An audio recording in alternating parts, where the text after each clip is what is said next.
머니쇼 시크릿 투자 백서 두 번째 시간 NPL로 한번 주제를 갖고 나눠보도록 하겠습니다. 얘기를.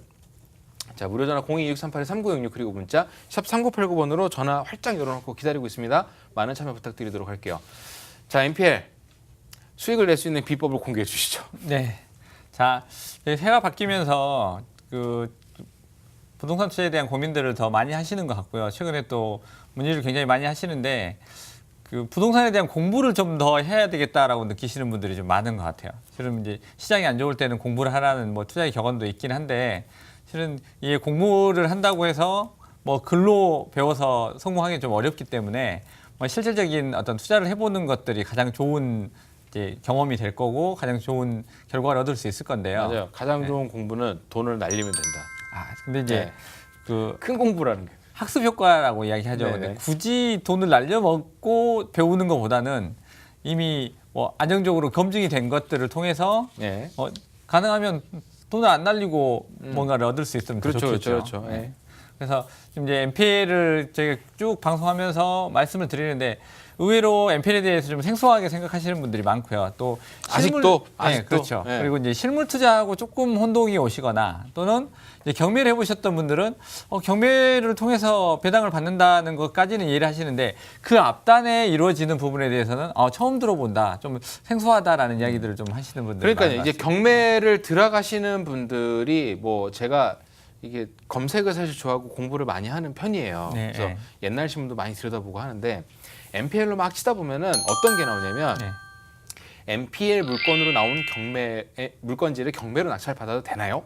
이런 네. 질문들도 있거든요. 네, 저희가 이제 계속 방송하면서 그 말씀을 드렸는데 NPL을 통해서 경매에 참여를 하면 좀 물건을 쉽게 좀 더 낮은 가격으로 유입을 할 수 있는, 내가 가져올 수 있는 좋은 방법들이 되기 때문에 그건 이제 전문가들의 영역이고 도움을 좀 많이 받아야 되긴 하지만 어쨌든 그런 메리트들도 분명히 있습니다. 그래서 최근에 이제 전문가들도 이야기하기를 올해 주택 마련에 대한 방법으로 경매를 통해서 또는 경매에 참여하는데 NPL을 통해서 참여를 하면 조금 더 낮은 가격에 좋은 물건들을 잡을 수 있다는 이야기들을 지금 계속 하고 있는 거죠. 자, 그러면 NPL에 대한 장점을 한번 살펴보면은 NPL을 이렇게 하면 좋겠구나, 이래서 좋구나라는 걸 확실히 느끼실 수 있을 것 같은데. 네, 그러면 NPL의 장점에 대해서 몇 가지 좀 살펴보도록 하겠습니다. 자, 첫 번째. 앞에 캐리 트레이드도 말씀드렸지만 어떤 투자처든지 안전한지에 대한 부분이 가장 중요하다고 맞아요. 네, 생각이 맞아요. 되는 거고요. 실은 이제 리스크를 내가 좀 더 안더라도 수익을 좀 많이 볼 수 있으면 그것도 나쁘지 않은 방법일 수 있겠지만 무엇보다도 지금 저희 방송을 많이 보시는 분들 또 부동산 경험을 많이 해보셨던 분들이 대부분 60, 70대에 계신 분들이 주로 저희한테 연락을 주시는데 첫 번째로 말씀하시는 게 이거 괜찮나요? 안전한가요? 라고 많이 물어보시거든요. 그래서 안정성이 굉장히 중요한 부분이라서 NPL은 은행이 갖고 있었던 1순위 근저당권을 가져오는 겁니다. 자, 1순위면 무조건 받는다라고 보시면 될 것 같고요. 네. 그리고 은행이 가지고 있었던 거를 우리가 대신 낙찰을 받아서 배당금을 받는 거기 때문에 아무래도 다른 것들보다는 안정성이 좀 높다. 그래서 1순위 근저당권을 가져온다라는 것들을 조금 기억을 하시면 될 것 같고요. 이런 질문을 하시는 분들도 계세요. 문자로도 이렇게 남겨주시긴 하는데, 아니 은행이 왜 1순위 근저당권을 파냐? 자기네들이 경매로 직접 붙이면 네. 그 수익 자기네들이 다 가질 건데 네, 왜 파냐? 맞습니다. 그런 질문을 날리시거든요. 네. 속 시원하게 좀 답변을 주세요. 네, 그러니까 저희도 이제 문의 전화를 주신 분들하고 통화하면 왕왕 나오는 이야기예요. 저희가 예를 들어서 3억짜리 아파트를 사면서 1억 원의 대출을 받습니다. 자, 그런데 근저당 설정은 얼마라죠, 보통? 1억 3천. 네, 130% 1억 2천, 해서 1억 3천. 네. 1억 3천만 원의 근저당 설정을 합니다. 자, 이거는 이제 이 사람이 1억 대출을 받아가서 이자를 못 낼 수도 있고요. 그리고 그렇게 되면 은행은 이자 받는 게 문제가 아니라 대출 원금을 회수해야 되잖아요. 그래서 그 원금 회수에 대한 경매를 넣게 되면 경매 비용이라든가 여러 가지 부대 비용이 발생할 수 있기 때문에 그런 것들을 감안해서 130%로 근저당 설정을 하죠. 자, 이렇게 했음에도 불구하고 이 사람이 이자를 못 내게 됩니다. 그러면 은행은 어때요? 이 3억 원의 아파트를 압류를 하겠죠. 그래서 이걸 경매에 넣습니다. 근데 문제는 경매에서 낙찰을 받아서 이 대출금을 회수하는 데까지 평균 1년이라는 기간이 걸리게 되거든요. 그러면 은행에는 이 발생했던 대출 자체가 부채로 잡히게 됩니다. 자, 1년 동안 1억이 마이너스가 나는 거죠. 그렇죠. 근데 이게 최근처럼 갭 투자했다가 문제가 생기거나 금리가 갑자기 오르고 또 부동산 가격이 떨어지면서 이런 물건들이 계속 늘어나는 거예요. 그래서 갑자기 이런 물건들이 많이 늘어나면 은행의 부실률이 갑자기 올라가게 되죠. 그러면 금융당국이 너희들 부실 줄여 라는 계속 그 프레셔를 가하게 되죠. 그러면 네. 은행 입장에서는 어차피 이럴 경우에 대비해서 대손 충당금이라는 걸 쌓게 돼 있습니다. 그래서 그건 쓸 수 없는 돈이잖아요. 그렇죠. 근데 어쨌든 이제 손실이 발생할 경우에 대비해서 하는 거기 때문에 자, 지금 은행이 가지고 있으면 말 그대로 1억 3천만 원까지 채권 최고액이니까 받을 수가 있는 게 맞아요. 맞는데 문제는 이건 언제 받아요? 낙찰 받으면 한 1년 정도 후에나 받을 수 있는 거라. 그러니까 은행 입장에서는 자금에 대한 회수가 굉장히 느려지고 있다. 그렇죠. 늦어진다. 네, 그렇기도 하고 그 사이에 계속 이제 이런 부실 물건들이 쌓이게 되기 때문에 부실을 줄이려면 1억 3천을 받는 게 좋긴 하지만 당장 1억 원 원금이라도 회수하는 게 은행 입장에서는 더 유리하게 되는 거죠. 그래서 그것 그러면 이제 확실히 알았어. 은행이 네. 왜 이거를 NPL로 빨리빨리 처분하냐. 물론 본인들이 직접 하면은 수익이 더 나겠지만은 네. 그 수익을 건지기 위한 시간이 굉장히 오래 걸리고 그렇죠. 두 번째로는 대손 충당금을 쌓아내. 이건 쓸 수 없는 돈이잖아. 그렇죠. 네. 이건 회전시킬 수 없는 돈이니까 그냥 묻어놔야 되는 돈인데 네. 거기에다가 부실률까지 올라갔어. 네. 근데 반대 개념으로 이거를 NPL로 떨궈버리면 뭐 수익은 못 건지지만 원금은 건지잖아요. 그렇죠. 그러면 대손 충당금도 줄어야 되고 부실률도 건전해지고 1억 원을 못 받은 거를 바로 돌릴 수 있으니까 또 다른 수익을 창출할 수 있다. 네, 정확하게 구조를 알고 그렇기 계세요. 때문에 빨리 NPL화 시킨다. 네, 그래서 지금 저희가 이제 해가 바뀌었잖아요. 그러니까 작년 연말에 무슨 일이 있었냐면 금융회사들이 이제 부실 채권을 떨어내지 못하면 대손 충당금을 많이 쌓아야 되고요.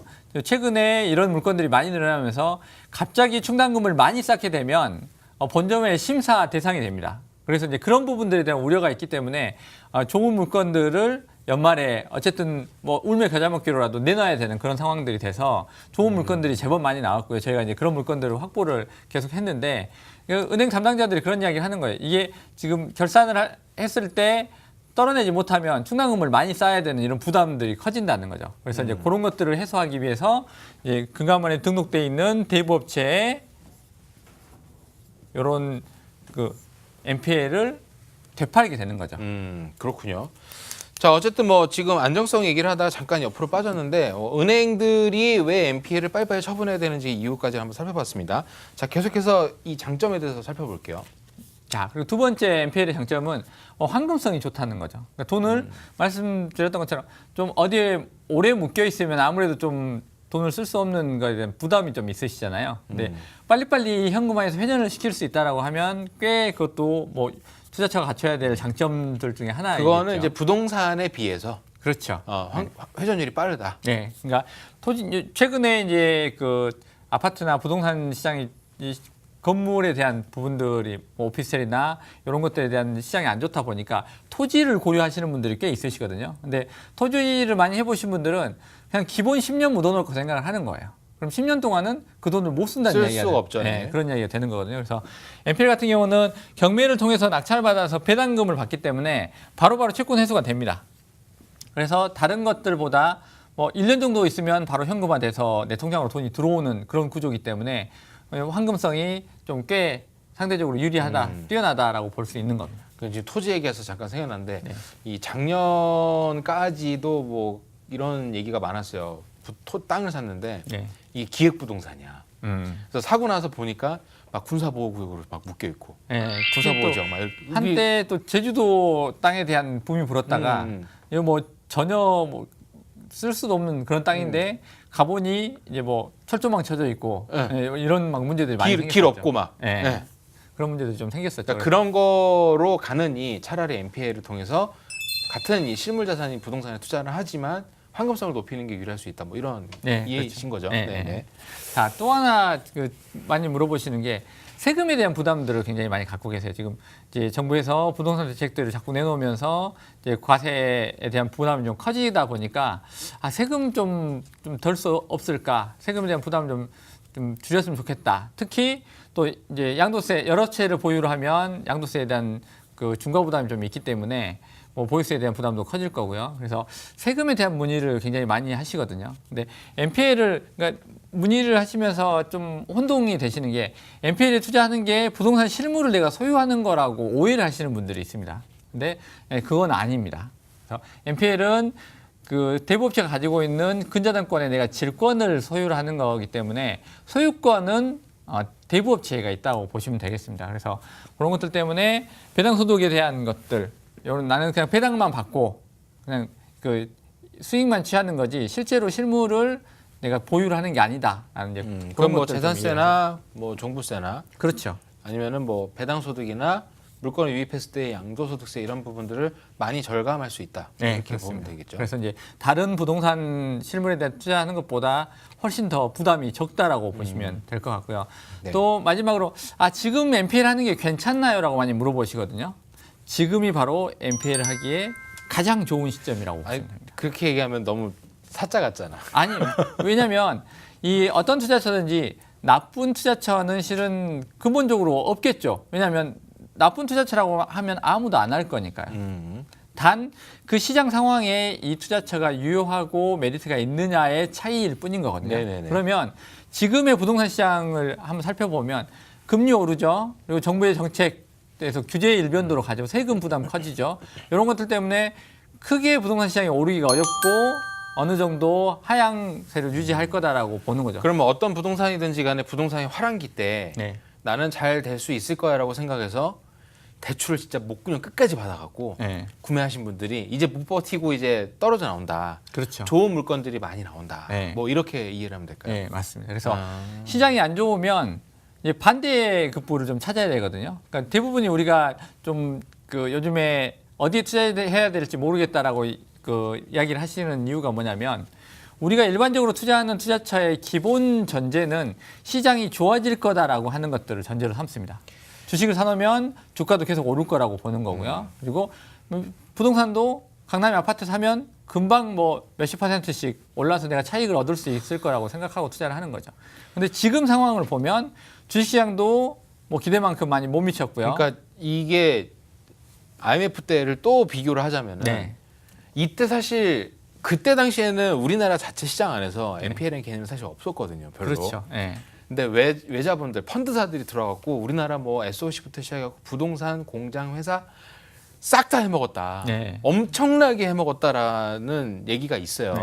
저도 이제 NPL을 공부하면서 정말 화가 많이 났었는데요. 근데 그때 당시에는 어쩔 수 없었지만 이 묶여 있는 이 자산들을 유동화를 시켜야 되기 때문에 이 부동산 물건들을 빨리빨리 정리를 해야 됐었고 또 시장에 유동성을 공급해 주려면 현금화를 빨리 시켜야 그렇지. 됐거든요. 은행들이 부실화를 주려면 또 그래서 담보 잡고 있던 것들을. 그때 당시에 NPL이 많이 활성화가 됐고 우리가 이제 익숙히 알고 있는 뭐 굵직굵직한 사모펀드나 외국계 회사들이 정말 많은 NPL들을 해서 수익을 어마어마하게 벌어갔죠. 그러니까 천문학적으로 돈을 벌어갔다. 그 당시에도. 그래서 이제 안타깝게도 그때 당시에는 국내에는 NPL이라는 것도 굉장히 생소했고요.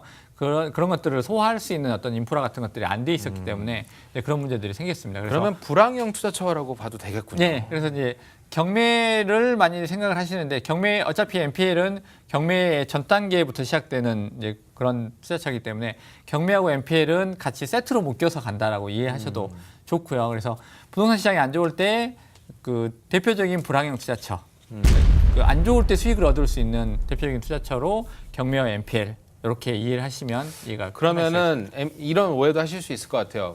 NPL은 부동산 시장이 안 좋거나 시장 경기가 안 좋을 때만 수익을 잘 낼 수 있느냐, 뭐 이런 반대급부적인 생각을 할 수도 있거든요.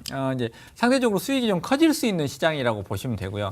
뭐 그 시장이 좋을 때도 경매 물건들이 좀 많이 늘어나고 우량한 뭐 NPL이 있으면 투자에 대한 부분들이 유효하기는 합니다. 그런데 이제 시장이 상황이 좋을 때보다는 안 좋을 때 그 좋은 물건이 쏟아져요. 우량하고 좋은 물건들이 싸게 많이 나오기 때문에 확률이 당연히 높다. 그렇죠. 이제 아무래도 투자는 싸게 사서 비싸게 파는 거니까 네. 이 이제 기본 투자의 개념으로 본다고 하면 당분간 시장이 좀 조정을 받는 이 시점에 NPL의 투자 메리트가 더 커지게 된다라고 이해를 하시면 되겠습니다. 자, NPL의 장점을 살펴봤는데 저는 이제 가장 메리트가 있는 게 시장 부합성인 것 같아요. 왜냐하면 불황형일 때에 수익을 얻을 수 있는 것은 당연한 사실이고, 그 다음에 뭐 불황에 대한 시기가 아니어도 NPL을 통한 수익을 확보할 수 있다.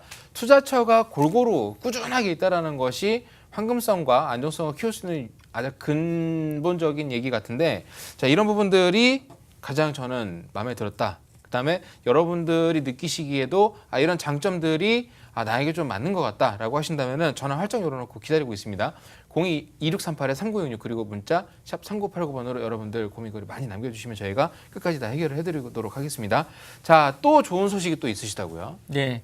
자, 요즘에 이제 그 시장이 안 좋긴 하지만 그래도 집이 내 집 마련에 대한 그 니드는 계속 있으시거든요. 그래서 집을 좀 사고 싶다라는 이야기들 많이 하시고, 저희가 이제 계속 방송에서 말씀드린 게 NPL을 가지고 경매에 참여하면 집을 좀 싸게 살 수 있는 방법이 됩니다라고 이제 그 말씀을 드리니까 이제 그 부분에 대한 문의를 굉장히 많이 하셔요. 그래서 실제로 요거는 가능하고요. 저희도 이제 계속 이렇게들 하고 있는데, 간단하게 개념을 좀 설명을 드리면, 예를 들어서 그 내가 마음에 드는 아파트가 NPL로 하나 나온 게 있습니다. 그러면 본인이 NPL을 직접 할 수는 없으니까 이제 저희에게 의뢰를 하죠. 나 저 물건 잡고 싶은데 내가 NPL 투자를 해서 이 물건을 좀 내가 낙찰 받을 수 있게 해줄 수 있겠느냐. 그러면 이제 회사에서 낙찰을 받게 될 건데요. 자, 일단은 기본적으로 경매를 통해서 낙찰을 받아서 저희가 유입을 하는 거기 때문에 당연히 시세보다는 뭐 10%, 20% 싸게 낙찰을 받을 수가 있겠죠. 네.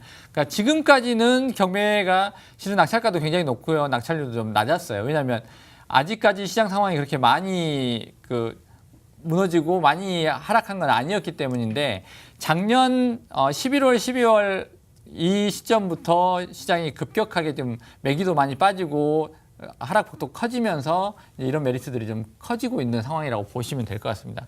그리고 또 하나 채권 최고액을 우리는 받는다라고 말씀드렸잖아요. 근데 은행이 갖고 있었던 1순위 근저당권을 저희가 가져오는 거기 때문에 대출이 나갈 때 물건 전체 매입가에 대해서 나가는 건 아니죠. 대부분 뭐 절반 이하로 나가기 때문에 당연히 경매 시작가보다는 더 낮겠죠. 그래서 우리가 일단은 기본적으로 어느 정도 자금을 갖고 시작을 할 거니까 내가 이 집을 전체를 내 돈 주고 사거나 또 추가 부담을 가지고 사는 것보다는 우리는 일단 1순위 근저당권인 NPL을 사오는 거니까 내가 투자에 대한 부담이 일단 좀 줄어들 수 있다는 장점도 있을 거고요.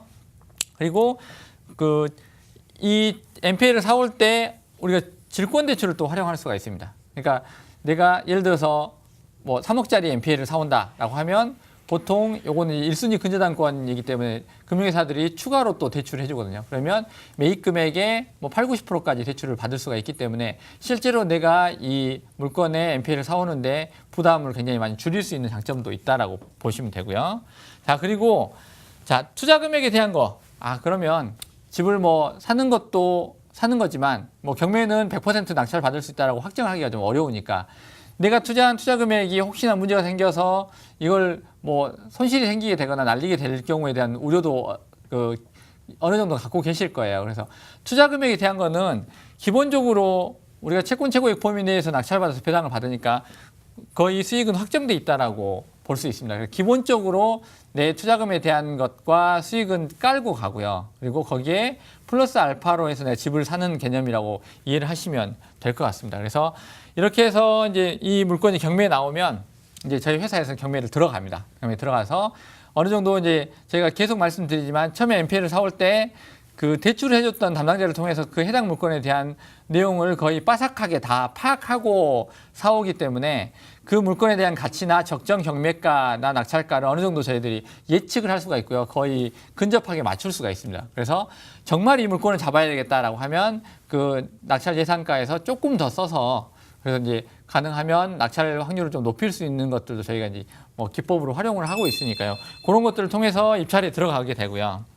이미 저희는 뭐 시세보다 좀 더 낮은 가격으로 그 낙찰을 받아올 수 있는 조건들을 갖추고 있기 때문에 그 일반적으로 그냥 경매에 아무것도 없이 참여하시는 분들보다는 최소 1, 20에서 20, 30% 정도는 더 싸게 집을 사올 수 있는 그런 좋은 주택 구입 방법이 될 수 있습니다. 그래서 정리를 한번 해보면요.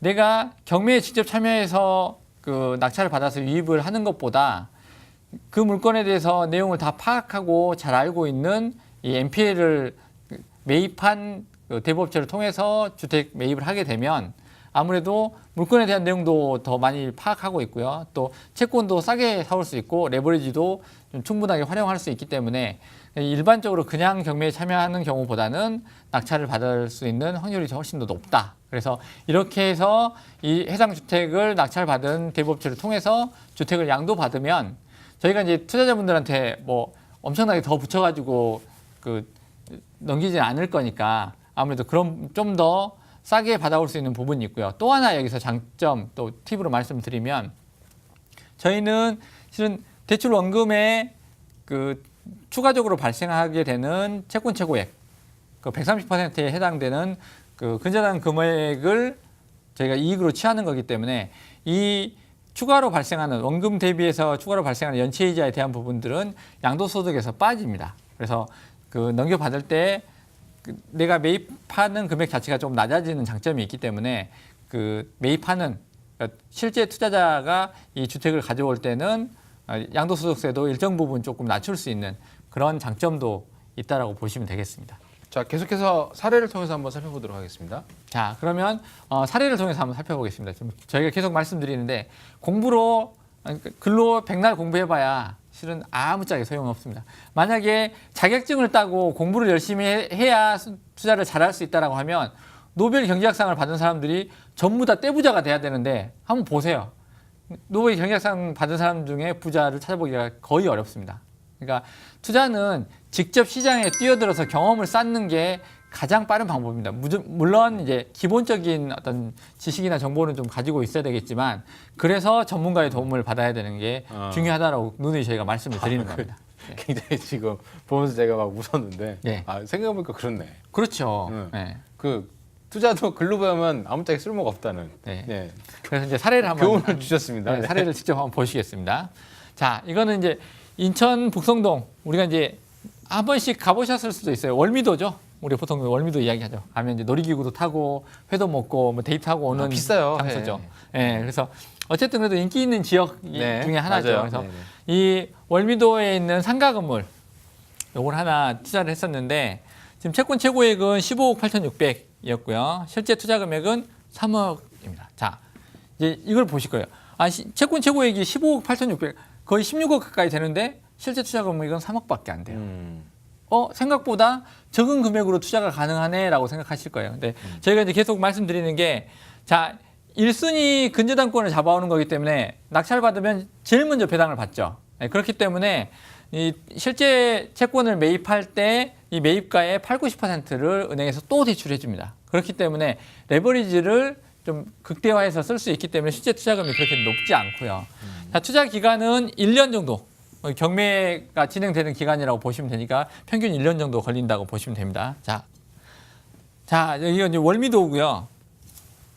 인천항이 있고 많이들 가보셨을 겁니다. 여기 이제 월미도 테마파크가 있고 월미도 끝단에 바다가 보이는 뷰가 굉장히 좋은 상가 건물입니다. 그래서 그 유동인구도 굉장히 많고 또 앞으로 이 지역이 고도 제한이 풀렸습니다. 그래서 가치 상승에 대한 여력들이 좀 많이 있고 재건축을 하더라도 수혜를 많이 볼 수 있는 우량한 물건이라서 진행을 했던 거고요. 그래서 뭐 월미도 가보셨던 분들은 대충 어디인지 위치는 아실 수 있을 겁니다. 그래서 1년 정도 투자했는데 이거는 뭐 금방 낙찰될 거라고 크게 문제가 없을 거라고 판단을 해서 뭐 잘 됐고요. 그리고 배당은 7,300만 원 정도 받은 그런 물건입니다. 그래서 지금 이거는 지역적인 어떤 호재 같은 것들이 좀 반영이 된 거죠. 그래서 고도 제한이 풀렸던 게 이 지역에 대한 굉장히 큰 수혜 중에 하나였고요. 그리고 이런 지역들은 일단은 상가 같은 경우는 유동인구가 많아야 되기 때문에 뭐 대표적으로